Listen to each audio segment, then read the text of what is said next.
Paano nga ba mag-max lore sa B3 na hindi nababasag or kumakalas yung mobs? Marahil matagal ka na naglalaro ng Run Online at hanggang ngayon ay hindi mo pa rin to alam. Tara Col, pag-usapan natin kung paano nga ba mag-max lore sa Basement 3. Baka hindi ka pa nakafollow sa Facebook page natin Col, mag-follow ka na for more Run Online content.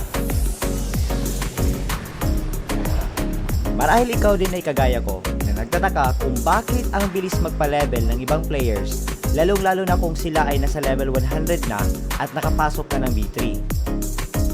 Well, isa sa madiskarte nila ay ang pagmamax lure ng mobs sa B3, kung saan kayang malure lahat ng mobs at ipunin ito sa iisang spot mismo. Paano nga ba ito gawin? Simulan natin yan sa paglulure ng mobs. Kapag umabot na ito ng sobra sa 8, ay dapat hindi ka na magpapatama sa mga mobs na ilulure mo. Para maiwasan ito, ay dapat ilure mo yung mobs sa distansyang hindi ka nila maaabot.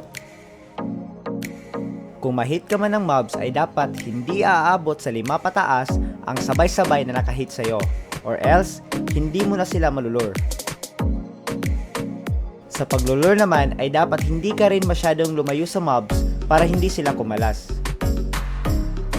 Kapag kumalas sila dahil masyado kang malayo ay malulure mo naman ulit ito.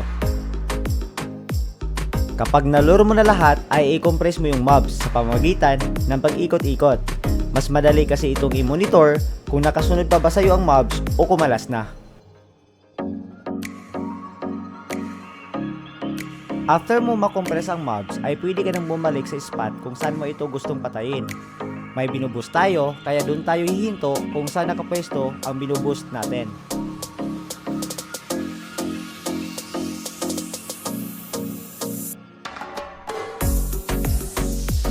Kapag nakahinto ka na at nakahit na sa iyo ang mobs ay huwag ka nang gagalaw. Isang hakbang lang ng karakter mo ay maaaring kumalas ang mobs.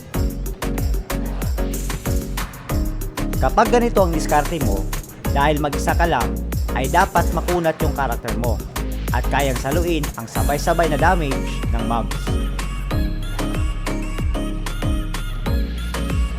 At dahil nga hindi ganun kasakit ang mobs dito sa Olympus Run Online, ay nakakaya natin itank ang mobs. At dahil din yan, sa Inswordsman tayo at may tatlo tayong pampakunat na buff: Divine Shield, Tranquility, at Metal Body. Kapag malambot ang karakter mo, ay dapat umikot-ikot ka lang para di ka mahit ng mobs at may kasama kang papatay sa lure mo. At yan mga Col ang diskarte kung paano ba mag-max lure dito sa B3. Kita-kits sa susunod nating Olympus Run Online content. Salamat! In Olympus One, where the battles rage, in the streets of the city, we turn the page. Nostalgic memories of a virtual age.